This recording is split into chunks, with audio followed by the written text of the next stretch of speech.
स्वर्ग की अप्सरा मेनका के साथ आकाश भ्रमण करते हुए विश्वामित्र को तपस्यारत देखकर वे विचलित हो उठे। विश्वामित्र यह कठोर तपस्या स्वर्ग प्राप्ति के उद्देश्य से कर रहे हैं मेनका। यदि इनका उद्देश्य पूर्ण हो गया तो हमारा क्या होगा? तुम मेरा अभिप्राय समझ रही हो ना मेनका? मुझे क्या करना होगा देवराज? मेनका, विश्वामित्र को अपने रूप लावण्य के माया जाल में फंसाना होगा। अपने सुंदर हाव भाव से नृत्य दिखाकर उसे मुग्ध एवं मोहित करना होगा। इस प्रकार विश्वामित्र की तपस्या भंग करनी होगी।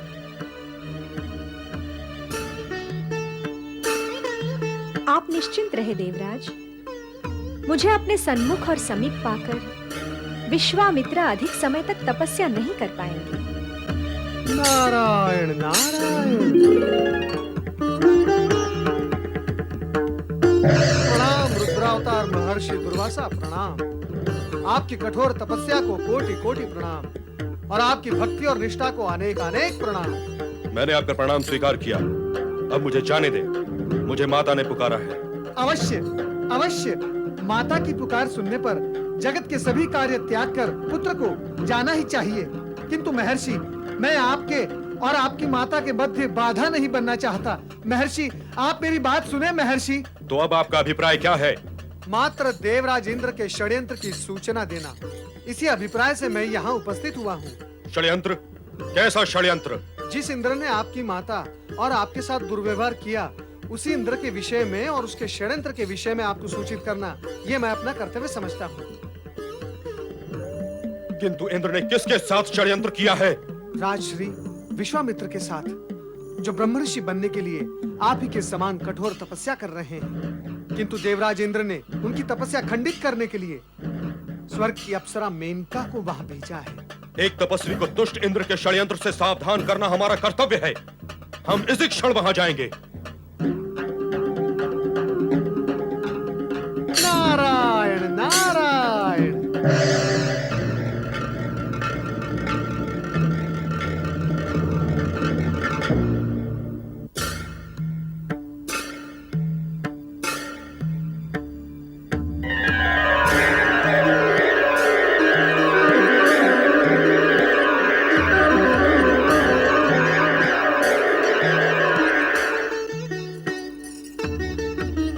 ठहर जा हे रूप सुंदरी, ठहर जा।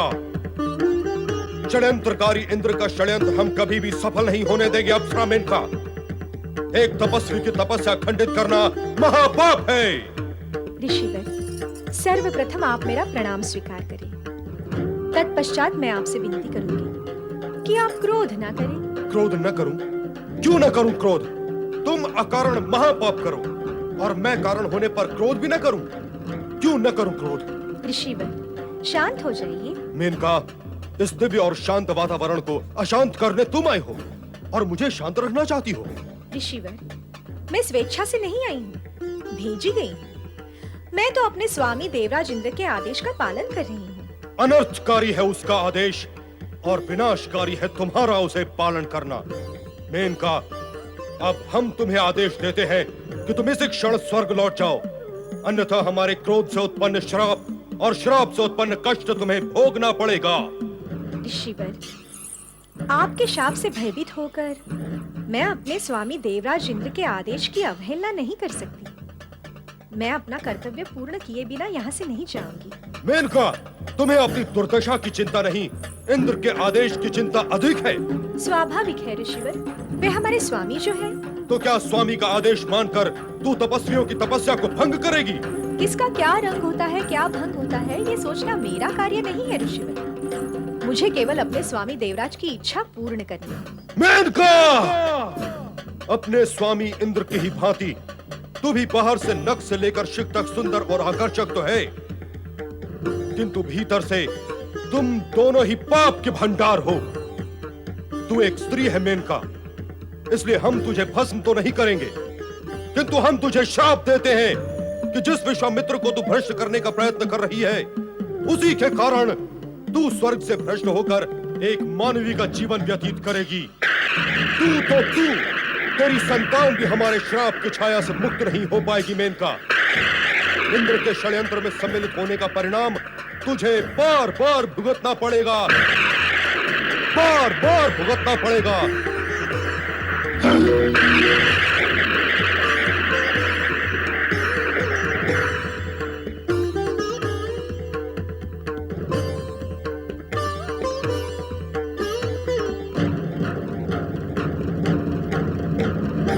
क्रोधित दुर्वासा से शापित होने के उपरांत भी देवराज इंद्र द्वारा भेजी गई मेनका ने विश्वामित्र की तपस्या भंग करने का अपना हठ नहीं छोड़ा। कारण कि मेनका के लिए देवराज की आज्ञा की अवहेलना करना संभव ही नहीं था। मेनका के लिए दुर्वासा के शाप की पीड़ा से अधिक इंद्र की आज्ञा और अपने कर्तव्य का महत्व अधिक था। अतः वो विश्वामित्र की तपस्या भंग करने के अपने लक्ष्य की ओर अग्रसर हो गई।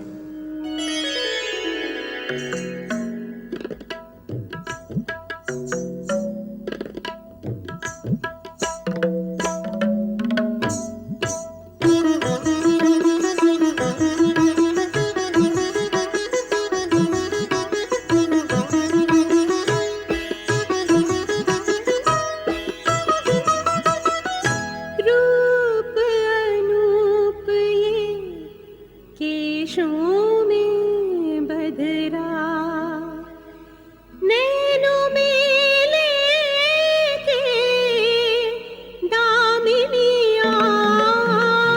रूप अनूप ये केशों में बधरा, नैनों में लेके दामिनिया। रूप अनूप ये केशों में बधरा।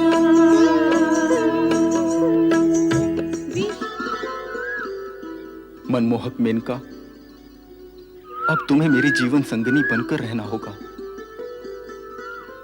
अब मैं तुम्हें लौटकर स्वर्ग नहीं जाने दूंगा।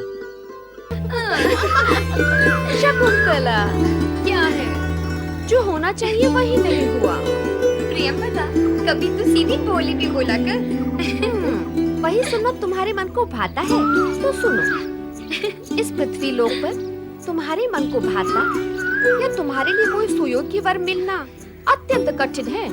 प्रियंवदा, मैंने तुझसे कब कहा कि मेरे लिए सुयोग्य वर की खोज कर? तुम क्यों कहोगी? और कहोगी तो क्या अपने श्रीमुख से कहोगी? हाव भाव से ही कहोगी ना। और कहोगी क्या? तुम तो कह ही रही हो। चल हट, निर्लज्ज कहीं। अरे ओ, हाय रे मेरी लाजवंती, लजाती रहो, पर अपने मन के भाव अपनी सखी से कहने में संकोच न करो। प्रियंवदा, यार तुझे क्या हुआ? मुझे क्या होगा? होगा तो तुझे प्रेम अथवा विवाह अथवा दोनों। देखो ना शकुन, स्वर्ग की परम सुंदरी व श्रेष्ठ अप्सरा मेनका व श्रेष्ठ तपस्वी विश्वामित्र की अनुपम और सुंदर कन्या के लिए तो स्वर्ग लोकाधिपति देवराज इंद्र जैसे संपन्न व कामदेव जैसा सुंदर वर ही चाहिए ना। बस बस, बहुत हुआ। अब मैं तुझसे बात ही नहीं करती। क्यों? क्यों? क्या मुझसे भी मधुर बात करने वाले की खोज कर ली है तुमने? तो प्रियंवदा, कल वाली बात सुना ही दो। अरे हाँ, वो तो मैं बताना भूल ही गई। भूलना और भूल करना तो तेरा काम ही है। पता नहीं किसने तेरा नाम प्रियंवदा रख दिया। तेरा नाम तो भूलमवदा होना चाहिए था। ऐसा ही सही, पर कल वाली बात तो मैं कह कर ही रहूंगी। कहूंगी कहूंगी, कब कहेगी तू? अब कह भी डाल। मैया रे मैया, इतनी अधीरता। तो सुन प्रिय शकुंतला, कल तीर्थ यात्रा जाने से पहले महर्षि कण्व गौतमी माता से कह रहे थे कि हमारी प्रिय, हमारी लाडली अब विवाह योग्य हो गई है। बाबा ने कहा होगा और गौतमी माँ ने सुना भी होगा, पर तू किसे सुनाने के लिए कह रही है? अपनी प्रिय शकुंतला से, ताकि उसे भी अपना कोई प्रिय मिले।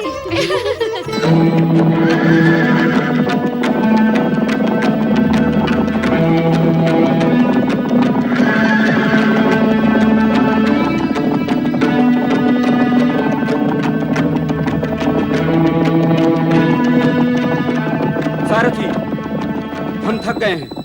कुछ समय समय के लिए विश्राम करना चाहते हैं, उपयुक्त स्थान दिखाई दे तो रथ रोको।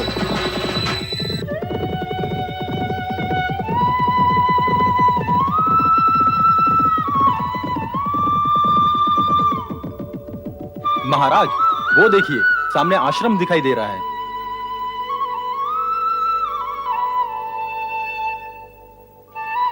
ठहरने के लिए यह स्थान उत्तम होगा। हाँ हाँ, अवश्य।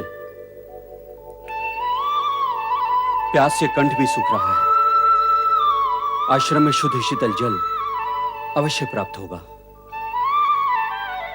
सारथी, यह आश्रम किसका है? यह तो मैं नहीं जानता महाराज। पहुंचकर जल मांगेंगे तो ज्ञात हो ही जाएगा।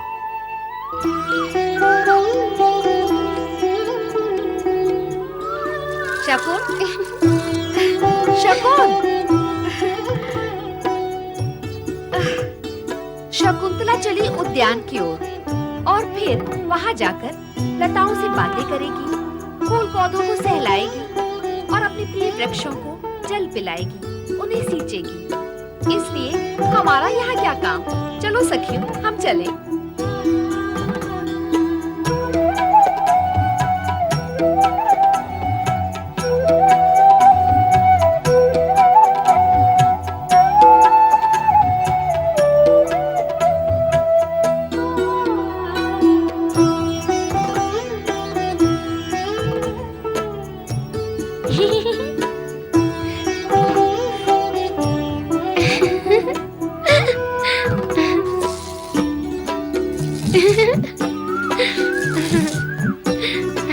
सुंदरी,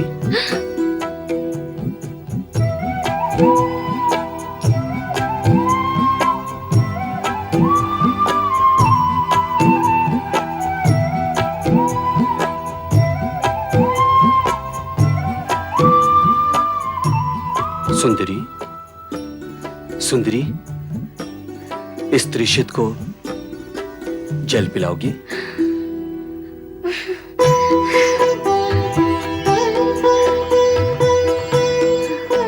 यह कैसा आश्रम है सुंदरी, जहां मांगने पर जल नहीं मिलता, त्रिशित की तृष्णा से मुंह मोड़ लिया जाता है?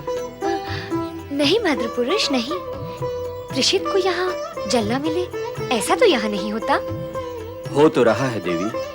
नहीं, ऐसा नहीं है। ऐसा नहीं है तो अपने सुकोमल हाथों से इस त्रिशित को जल पिलाओ। जल पिलाओ देवी। मैं तो वृक्षों को जल पिला रही थी। वृक्षों की तृष्णा को समझकर उन्हें जल पिला रही हो देवी? तो क्या सामने उपस्थित त्रिशित पुरुष की तृष्णा को समझकर उसे जल नहीं पिलाओगी? हाँ, पिलाऊंगी।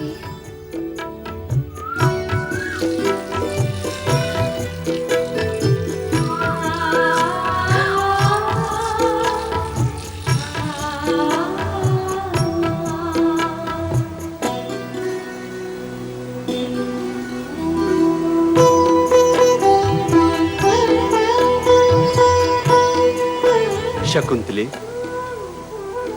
इसे मैं अपना परम सौभाग्य समझता हूं, जो रथ पर नहीं, प्यास के रथ पर सवार होकर मुझे यहां तक ले आया और तुमसे मिला दिया। तुम्हें पाकर मैंने वो सब कुछ पा लिया जो जीवन में पाना मेरे लिए सर्व था, असंभव था। और अब स्थिति यह है कि मैं तुम्हारे बिना एक पल भी नहीं रह सकता हूं। अब हमें तुरंत विवाह कर लेना चाहिए। पिता खंडवी ऋषि की आज्ञा के बिना मैं कुछ भी नहीं कर सकूंगी राजन। किंतु वो तो तीर्थ यात्रा पर गए हैं, न जाने कब लौटेंगे। तब तक क्या मुझे तुम्हारे बिना ही रहना होगा? क्यों ना हम शास्त्रों के नियमों का पालन कर लें? शास्त्र के नियम वे क्या है? शास्त्रों में विधान है जब प्रेम पीड़ित नर नारियों के लिए संयम की सीमा में रहना असंभव हो जाए तो तुरंत उन्हें गंधर्व विवाह कर लेना चाहिए। गंधर्व विवाह? हाँ शकुंतले, गंधर्व विवाह। ये विवाह शास्त्र और धर्म संगत है। तुम्हारे पालक पिता कण्व ऋषि इसे अवश्य मान्यता देंगे। विश्वास करो मेरी बात पर। जैसी आपकी इच्छा। शकुंतले,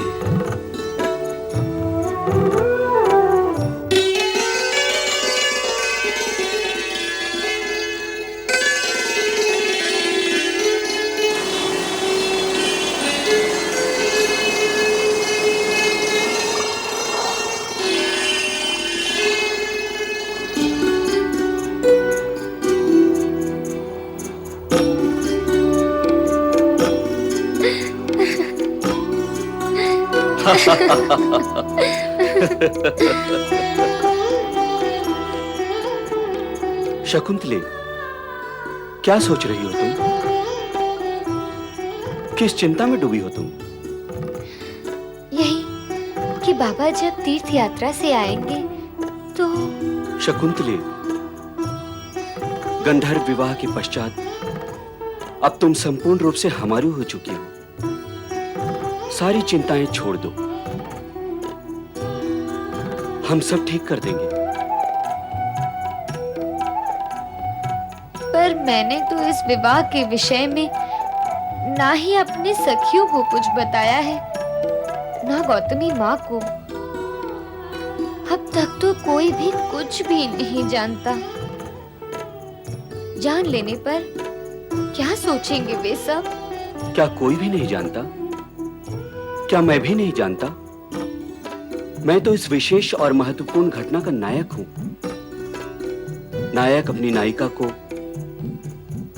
हर चिंता व कष्ट से मुक्त कर देगा।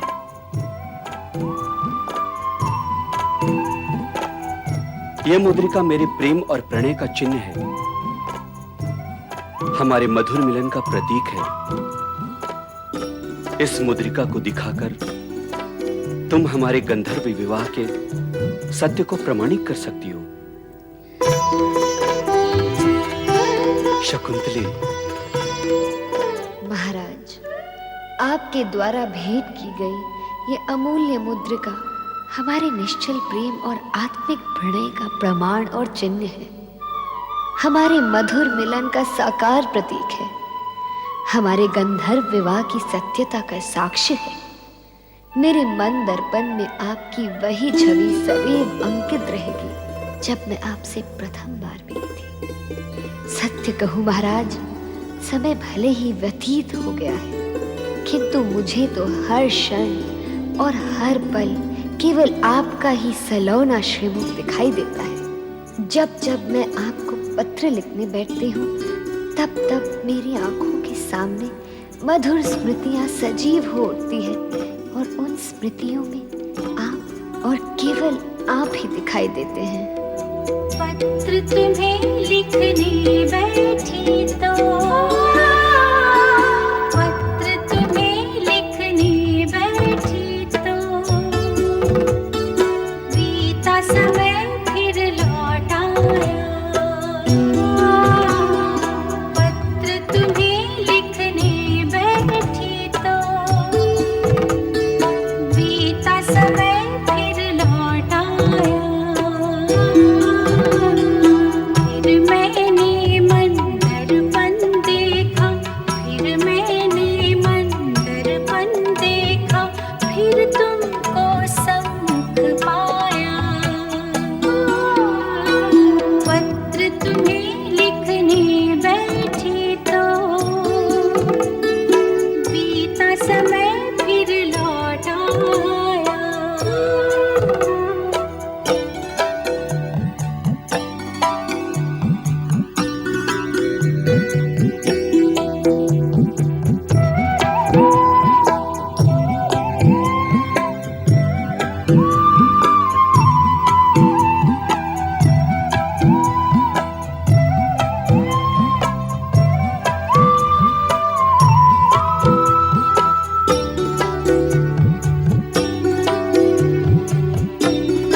लिपट रही थी, ऐसे में तब मेरी काया तन में तुम्हारे सिमट रही थी।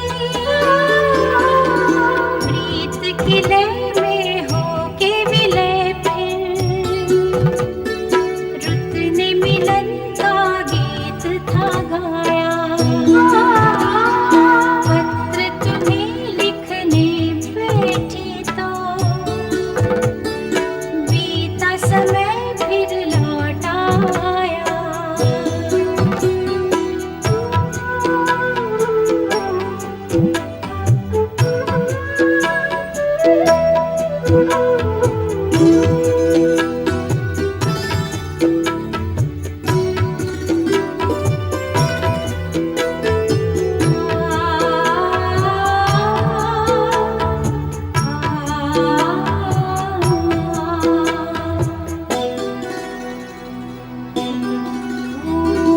याद तुम्हें भी होगी प्रीतम,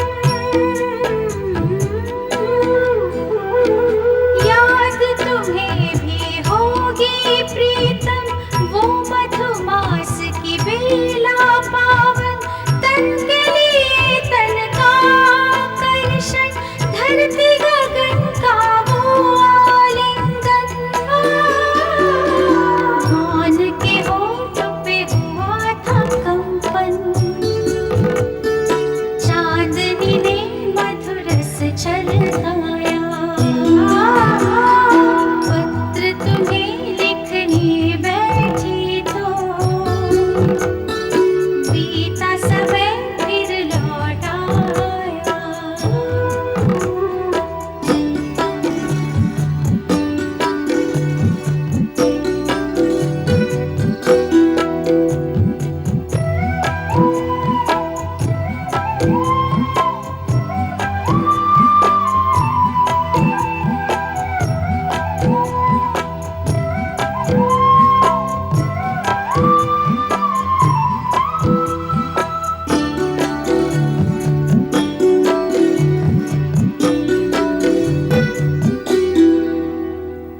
स्वर्ण मुद्रिका स्वामी तुम्हारी,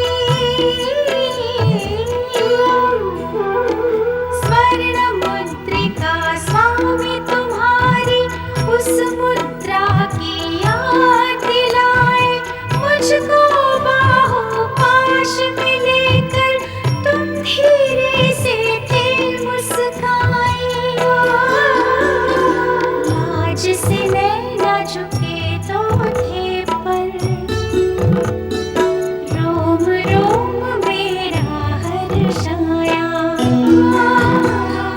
पत्र तुम्हें लिखने बैठी तो बीता समय फिर लौट आया। फिर मैंने मंदरपन देखा, फिर मैंने मंदरपन देखा, फिर तुमको सम्मुख पाया। पत्र तुम्हें लिखने बैठी तो बीता समय फिर लौट आया। फिर लौट आया, फिर लौट आया।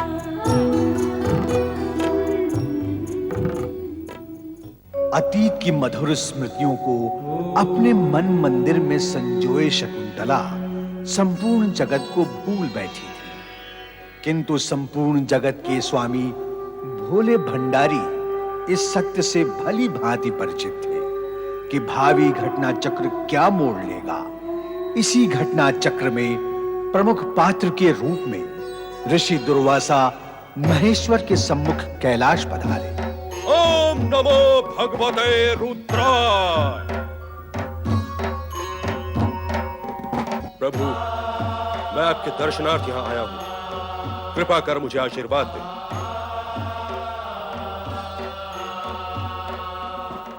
क्या हुआ प्रभु?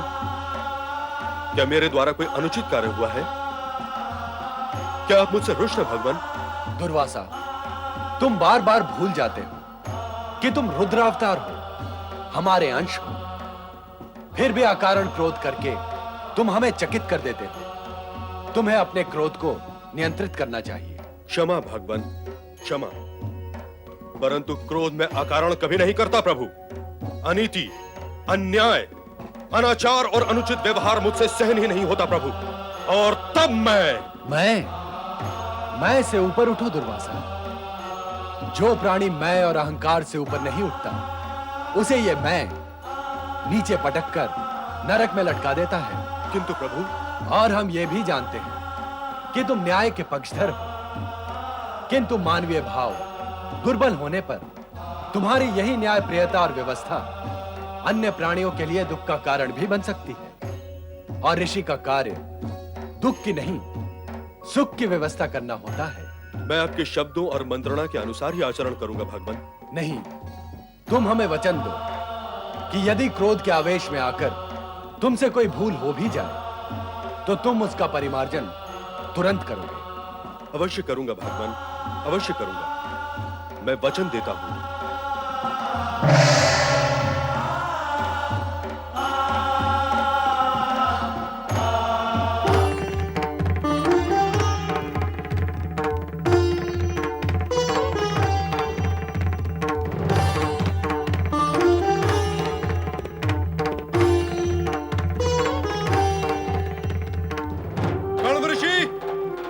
कण्व ऋषि, कहां हैं आप?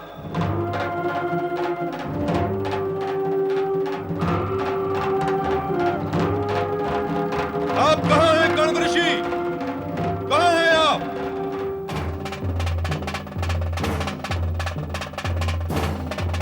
हे कन्या,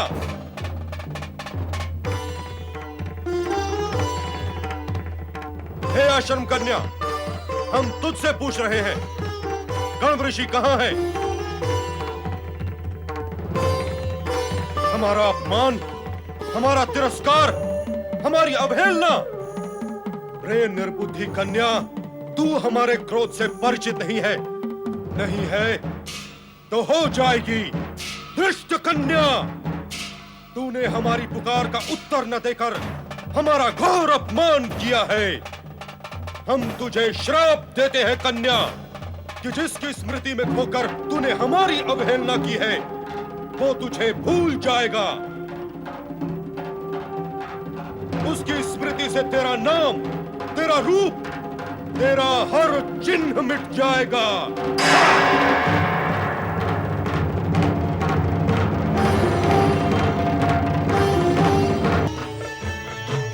किस विचार में खोई हो देवी? घट घट व्यापी अंतर्यामी महादेव भली भांति जानते हैं कि मैं किसके विषय में विचार कर रही हूँ। हम जानते हैं कि तुम सती अनुसुईया और उनके पुत्रों के विषय में सोच रही हो। स्वामी, सती अनुसुईया और दत्तात्रेय से अधिक मैं दुर्वासा के विषय में विचार कर रही हूँ कि रुद्रावतार होते हुए भी वे लंबे समय से आपके दर्शन करने क्यों नहीं आए। सुनो देवी, अपने उस उग्र स्वभावी रुद्रावतार से हम कभी यहाँ आने की अपेक्षा रखते भी नहीं।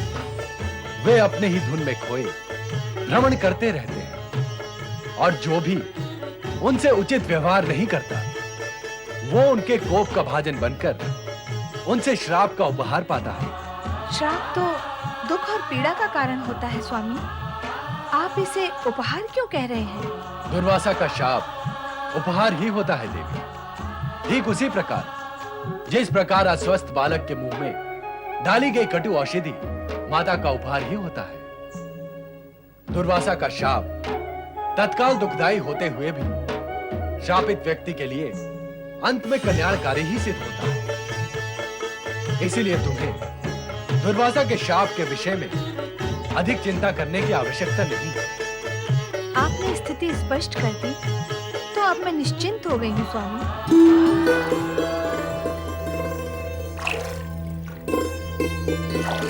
शकुंतली, वो रहा महल। हम महल के निकट पहुंच गए ना?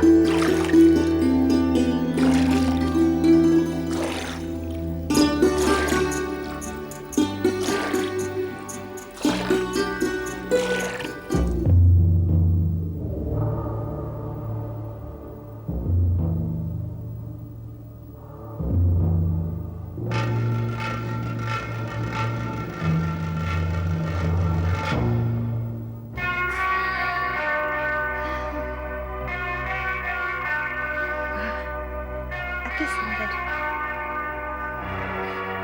ठहरो, कौन हो तुम? कहाँ चले जा रहे हो? हमें महाराज दुष्यंत से मिलने जाना है। क्यों मिलना है महाराज से? अति आवश्यक है हमारा उनसे मिलना। और तुम हो कौन? कहाँ से आए हो? हम सब कण्व ऋषि के आश्रम से आए हैं। ये गौतमी माई है, ये कण्व ऋषि की पुत्री शकुंतला है। आप दोनों कण्व ऋषि के शिष्य हैं? हाँ, अब हम भीतर जाएं? नहीं, महाराज की आज्ञा के बिना महल में प्रवेश करना संभव नहीं है। कैसे प्राप्त होगी महाराज की आज्ञा? आप सभी यहीं प्रतीक्षा कीजिए, हम जाकर महाराज से निवेदन करते हैं। चलो।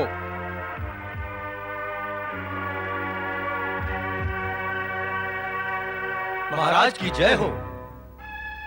कहो प्रहरी। महाराज, राजमहल के द्वार पर कुछ आश्रमवासी आए हुए हैं। कौन है ये आश्रमवासी? कण्व ऋषि के आश्रम से आए हैं। 2 उनके शिष्य हैं, एक उनकी पुत्री है शकुंतला और साथ में एक वृद्धा गौतमी माई है। शिष्य शकुंतला, गौतमी माई, कौन है ये सब? ठीक है, वो जो भी हो हमारी आज्ञा है, उन्हें अंदर आने दिया जाए। जो आज्ञा महाराज। आप किस चिंता में पड़ गए महाराज? सोचते हैं कि आश्रमवासी अचानक हमसे भेंट करने कैसे चले आए। वन व्यवस्था अथवा आश्रम के लिए कुछ सहायता की आवश्यकता होगी, अथवा आप कभी आखेट में गए होंगे तो वन में आश्रम वासियों पर कृपा करके सहायता देने का वचन दे आए होंगे। संभव है उसी उद्देश्य से आए हों। नहीं पुरोहित जी, नहीं, हमने कभी किसी को ऐसा कोई वचन नहीं दिया, और न ही हम किसी गौतमी और शकुंतला को जानते हैं। महाराज की जय जय हो। जिन महापराक्रमी और चक्रवर्ती राजा की जय जयकार संपूर्ण आर्यावर्त में गूंज रही है, वे शकुंतला को नहीं जानते। कण्व ऋषि के आश्रम में आकर आपने जिससे गंधर्व विवाह किया, आप उसको नहीं जानते। आप कहते हैं कि हमने कण्व ऋषि आश्रम में आकर इस स्त्री के साथ गंधर्व विवाह किया है? हाँ महाराज दुष्यंत, आश्रम में रहने वाली शकुंतला की सखिया ही नहीं, आश्रम के पशु पक्षी और पेड़ पौधे भी इस घटना के साक्षी है। आपसे गंधर्व विवाह करने के पश्चात शकुंतला अब गर्भवती हो चुकी है, इसलिए कण्व ऋषि ने निवेदन किया है कि आप इसे अपनी धर्मपत्नी के रूप में स्वीकार करें। आप जानती हैं आप क्या कह रही हैं? जो सत्य है वो ही कह रही हूँ। नहीं, ये सत्य नहीं असत्य है, मिथ्या आरोप है। आप हस्तिनापुर के पूर्ववंशी राजा पर मिथ्या आरोप लगा रही हैं। हमने तो कभी कण्व आश्रम में प्रवेश भी नहीं किया, तो फिर इस स्त्री के साथ विवाह का तो कोई प्रश्न ही नहीं है। हमें लगता है कि हमारी राज रानी बनने का लोभ इस स्त्री को यहाँ तक खींच लाया है, और आप सबको इसने भ्रमित कर दिया। स्वामी, मुझ पर मिथ्या दोषारोपण न करें। आपने स्वयं कण्व ऋषि के आश्रम में मुझसे प्रणय निवेदन किया था, क्या ये सब आप भूल गए? प्रिया चरित्र के विषय में हमने बहुत कुछ सुना था, किंतु आज प्रत्यक्ष ही देख लिया। अपने स्वार्थ सिद्धि के लिए एक स्त्री असत्य को सत्य कहने से भी ले जाती नहीं। नहीं नहीं, ऐसा नहीं है। आपने आश्रम से जाते समय शीघ्र लौट कर आने का और मुझे अपने साथ ले जाने का वचन दिया था। क्या आप ये सब भूल गए? क्या आप ये भी भूल गए कि अपने प्रेम के चिन्ह स्वरूप आपने मुझे एक मुद्रिका दी थी? मुद्रिका? हमने तुम्हें प्रेम चिन्ह के रूप में मुद्रिका दी थी, तो कहाँ है वो मुद्रिका? मुद्रिका? कहाँ है मेरी मुद्रिका? कहाँ गई होगी मुद्रिका? कण्व ऋषि आश्रम में रहने का ढोंग करने वाली प्रवंचिका, तेरे नाट्य की कथा काल्पनिक है, जिसमें कोई पात्र ही नहीं। जिस मुद्रिका की तुम चर्चा कर रही हो, उसका तो कोई अस्तित्व ही नहीं। हम अपने राज्यसभा में किसी स्त्री का अपमान नहीं करना चाहते, इसीलिए कटु शब्दों का प्रयोग ना करते हुए इतना ही कहेंगे कि तुम यहां से उसी मार्ग से लौट जाओ जिस मार्ग से आई थी। तुम गर्भवती हो, इसीलिए हम राज्य की ओर से तुम्हें आश्रय देने तथा प्रसूति की सुविधा देने का प्रबंध कर सकते हैं। राजपुरोहित जी, आप प्रसूति तक इस स्त्री की व्यवस्था का दायित्व संभालें। जैसी आपकी आज्ञा महाराज। शकुंतले, नहीं,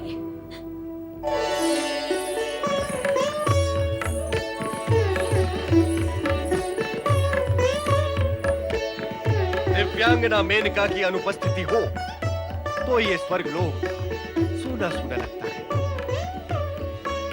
क्यों देवी शची? हाँ, और आज मेनका की उपस्थिति से ऐसा लगता है कि स्वर्ग में हर्षोल्लास का वातावरण जाग उठा है। नारायण नारायण। देवर्षि आप चकित होने की कोई आवश्यकता नहीं है देवराज। मैं स्वर्गलोक में आया अवश्य हूँ, किंतु आपके पास नहीं। अर्थात मैं कठोर और पाषाण हृदय माता के पास आया हूँ, उसकी सोई हुई चेतना जगाने के लिए। देवर्षि, आपका आशय अभी भी स्पष्ट नहीं है। हो जाएगा देवराज, आप धैर्य रखें। दिव्यांगना अनश्वर मेनका, मैं तुमसे प्रश्न कर रहा हूं। जब तुम पृथ्वी पर गई थी तो अपनी अनश्वरता से उत्पन्न नश्वर चिन्ह वहां क्यों छोड़कर आ गई? मातृत्व जो संपूर्ण जगत में अमृत का सार है, उसे अपमानित करने का अपराध क्यों कर डाला तुमने? तुम्हारा मानस यदि मातृत्व के भार को नहीं उठा सकता था तो फिर उसे स्पर्श करने की आवश्यकता भी क्या थी मेनका? मातृत्व और वत्सलता को यदि तुम्हारी चेतना कक्ष में प्रवेश वर्जित था तो फिर पृथ्वी पर जाकर भोग की प्रवृत्ति को जागृत करने का कष्ट क्यों किया तुमने? यदि तुम्हें धरती से ऊपर ही रहना था और धरती की भांति जन्म देकर अपनी ही उत्पत्ति को अपने ही वक्ष से लगाने में यदि तुम्हें संकोच था मेनका, तो फिर तुमने जन्म ही क्यों दिया उस मानव शरीर को जो तुम्हारे दोष निर्दोष होकर भी श्राप की पीड़ा की भांति भुगत रही है? मेनका, तुमने अपने जीवन और यौन को अक्षय रखने के प्रयत्न में अपनी ही पुत्री को क्षय के अंधकार में खाई में क्यों ढकेल दिया? बताओ मेनका, तुम्हारे पास क्या इसका कोई उत्तर है? मेरी विवशता को समझिए देवर्षि। एक बार स्वर्ग लोक लौट आने के पश्चात मैं अपनी विगत भूलों को भूल जाना चाहती हूँ। पृथ्वी लोक और पृथ्वीवासियों से अब मेरा कोई संबंध नहीं। नारायण नारायण। स्थान और लोक के परिवर्तन हो जाने से मेनका लोक भावना, माता और पुत्र के संबंध में कोई परिवर्तन नहीं आता। यदि ऐसा होता तो जगत से माता, ममता और महानता ये तीनों समाप्त ही हो जाते। कौन बतलाएगा कि क्या दोष था उस निर्दोष शकुंतला का? तुम तो चली आई उसे धरती पर छोड़कर, किंतु तुम्हारे जाते ही दुर्भाग्य के क्रूर पंजों ने उसे अपने पाश में दबोच लिया। नवजात शिशु हिंसक पशुओं के बीच घनघोर वन में नितांत अकेला मातृत्व की आशा में अपने हाथ पांव फेंकता रो रो कर करुणा का कल्पांत करता रहा। कल्याण करे विधाता उस कण्व ऋषि का, जिन्होंने समय पर वहां पहुंचकर उस नवजात बालिका को शरण दी। तत्पश्चात उसे अपने आश्रम में ले जाकर अपनी पुत्री की भांति उसका लालन पालन किया। सयानी हुई तो राजा दुष्यंत वहां पहुंचे, उस पर मोहित होकर अपने प्रेम का निवेदन करने गंधर्व विवाह भी कर डाला। राजा दुष्यंत तो चले गए, परंतु उनके जाने के पश्चात उनकी मधुर स्मृतियों में खोई शकुंतला की झोली में आ गिरा ऋषि दुर्वासा का श्राप।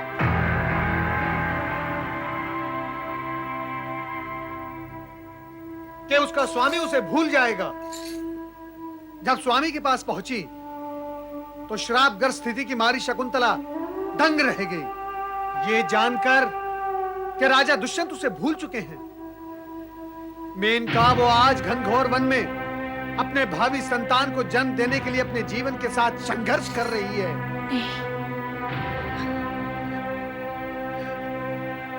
शकुंतले!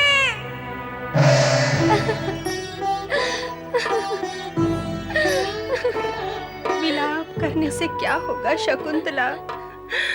हाँ, जब राजा दुष्यंत तुम्हें सुविधा प्रदान कर रहे थे तो फिर तुमने उसे अस्वीकार क्यों कर दिया?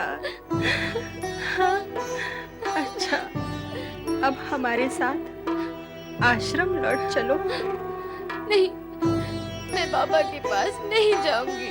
क्यों नहीं जाओगी? हाँ, महर्षि कण्व तुम्हारी करुण कथा सुनकर तुम्हारी सारी भूलें क्षमा कर देंगे। नहीं, अब मैं बाबा को अपना मुख नहीं दिखाऊंगी। शकुंतला, तुम अब माँ बनने वाली हो।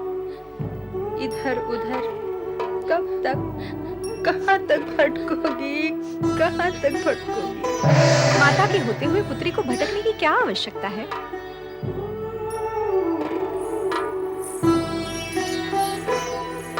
चलो शकुंतला मेरे साथ, मैं तुम्हें सुरक्षित स्थान पर पहुंचाने आई हूँ। मैं अपनी भूल का प्रायश्चित करने आई हूँ पुत्री। चलो मेरे साथ, मैं तुम्हारी माता हूँ, मेनका।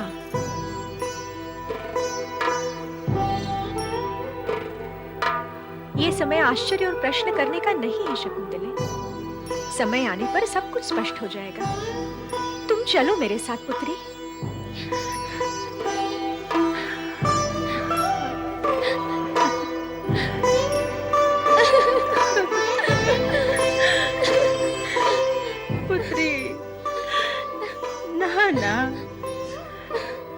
महाराजा दुष्यंत के आश्रय में जाना तुझे स्वीकार नहीं था।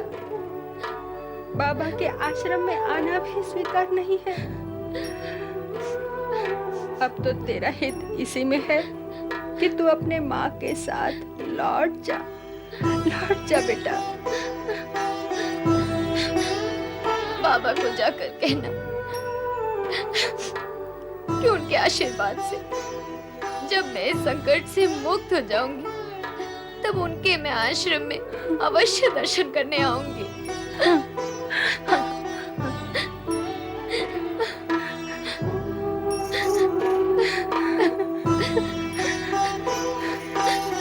चलो पुत्री, चलो मेरे साथ।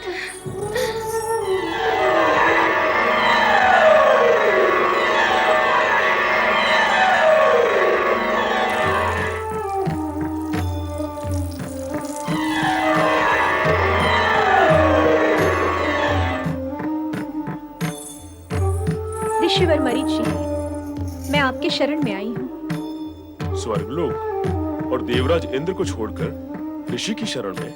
हाँ ऋषिवर, अपनी पुत्री शकुंतला के लिए। ये विपदा की मारी है तथा गर्भवती भी है। इसके पति महाराज दुष्यंत ने इसके साथ अन्याय किया है, अथवा ये कहें कि दुर्भाग्य प्रबल है। ये विपत्ति से घिरी हुई है ऋषिवर, कृपया मेरी पुत्री को शरण दें। मेनका, आश्रम में आश्रय लेने के लिए याचना करने की आवश्यकता नहीं होती। विपत्तिग्रस्त प्राणियों की सहायता करना आश्रम वासियों का कर्तव्य ही नहीं, परम धर्म होता है। तुम्हारी पुत्री शकुंतला एक महान पुत्र की माता बनेगी मेनका। मेनका, उस महान पुत्र के आगमन के साथ ही इसकी सारी विपदाओं का अंत हो जाएगा। आपको कोटि कोटि धन्यवाद ऋषिवर। शकुंतले, पुत्री, अब तुम निर्भय होकर यहाँ रहो। महाराज की जय हो। कहो प्रधान, आज किसे बंदी बना लाए हो? महाराज, ये एक मछुआरा है। इसने मुद्रिका की चोरी की है, किंतु ये मुद्रिका इसने कहां से चुराई ये बता नहीं रहा है। इस बहुमूल्य मुद्रिका को ये बेचने का प्रयास कर रहा था, तो मैंने इसे पकड़ लिया। क्यों नागरिक, प्रधान जी सत्य कह रहे हैं? नहीं महाराज, नहीं, ये सत्य नहीं है, तनिक भी सत्य नहीं। मैं चोर नहीं हूं महाराज, मैं चोर नहीं हूं। मैं तो केवल एक मछुआरा हूं जो मछली पकड़कर उसे बेचकर अपना निर्वाह करता हूं महाराज। तो फिर इतनी बहुमूल्य मुद्रिका तुम्हें कहां से प्राप्त हुई? मछली के उधर से महाराज। मैं शपथ पूर्वक कहता हूं कि ये मुद्रिका मैंने कहीं से चुराई नहीं। मछली का उधर काटने पर मुझे ये मुद्रिका प्राप्त हुई महाराज। मछली ने इसे निगल लिया होगा महाराज। हाँ। प्रधान जी, जी महाराज। तनिक मुद्रिका तो दिखाइए। ये लीजिए महाराज।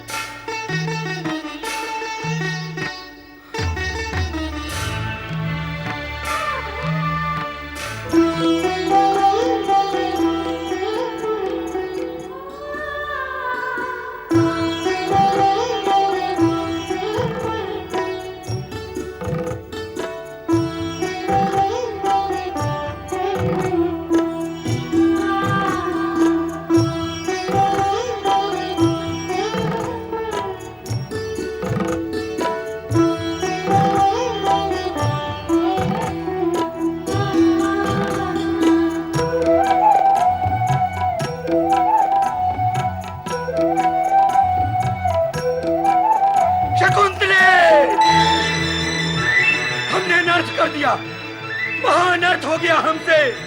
निर्दोष और गर्भवती शकुंतले को तिरस्कृत करने का महापाप हुआ है हमसे।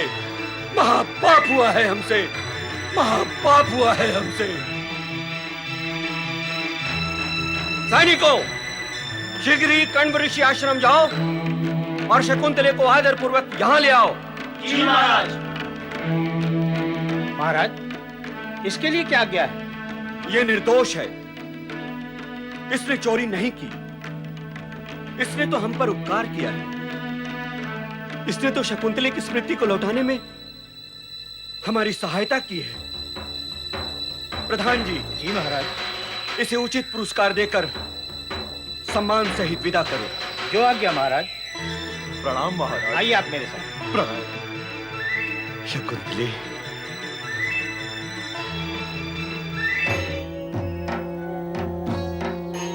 नमः शिवाय। हे भोलेनाथ, नारद का प्रणाम स्वीकार करें। नारद, वर्षों पश्चात तुम्हें कैलाश में देखकर हमें हर्ष भी हो रहा है और आश्चर्य भी। प्रभु, मैं तो आपके अनेक बार दर्शन करके लौट गया, परंतु आपकी ये दीर्घ समाधि समाप्ति नहीं होती। आज आपकी कृपा दृष्टि प्राप्त हुई है। तुम्हारे मन में उभर रहे प्रश्न को हम समझ रहे हैं नारद। तुम्हारे मन में मेनका और विश्वामित्र की पुत्री शकुंतला के प्रति जिज्ञासा उत्पन्न हो रही है। हाँ प्रभु, शकुंतला को दुर्वासा के श्राप से मुक्ति कब प्राप्त होगी? शकुंतला के विरह व्यथा का शीघ्र ही अंत होगा नारद। उसका पुत्र कुमार अवस्था प्राप्त कर चुका है। अब जैसे ही हस्तिनापुर नरेश, दुष्यंत, देवासुर संग्राम से विजय होकर लौटेंगे, तभी शकुंतला के सौभाग्य का सूर्य उदित होगा। नारायण नारायण। हे भोलेनाथ, धन्य है आप और आपकी लीला धन्य है।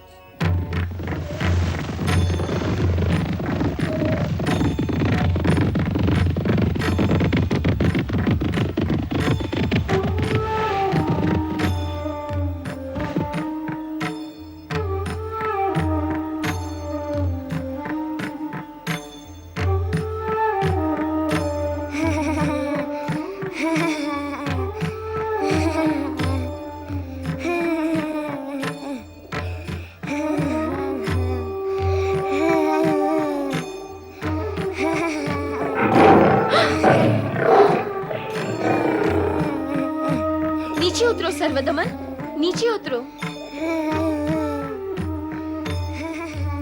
मानो हमारी बात सर्वदमन, मानो। ये हिंसक प्राणी है। नीचे आ जाओ सर्वदमन, मानो हमारी बात। इसके साथी सिंह आ गए तो आक्रमण कर देंगे। आक्रमण। क्यों तुम दोनों कितना शांत हो रही हो। मैं शांत हूँ और मेरा वनराज भी तो शांत खड़ा है। हिंसक प्राणी की शांति थोड़ी देर के लिए होती है। तुम इधर आ जाओ इधर। नहीं, यहाँ वनराज पर बैठने में अधिक आनंद आ रहा है। पर तुम बाधा क्यों डाल रही हो? सर्वदमन, समझने का प्रयत्न करो। नहीं नहीं नहीं नहीं नहीं नहीं नहीं। कौन है ये प्रतापी बालक? सर्वदमन है ये, देवी शकुंतला का पुत्र। सर्वदमन, कहाँ हो पुत्र? माँ, कहाँ हो? माँ।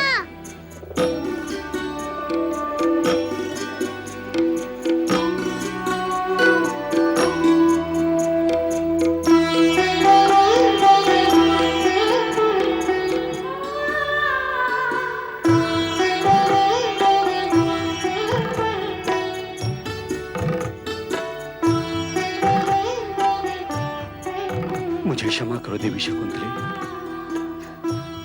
मैं अपनी भूल का प्रायश्चित आज तक कर रहा हूं।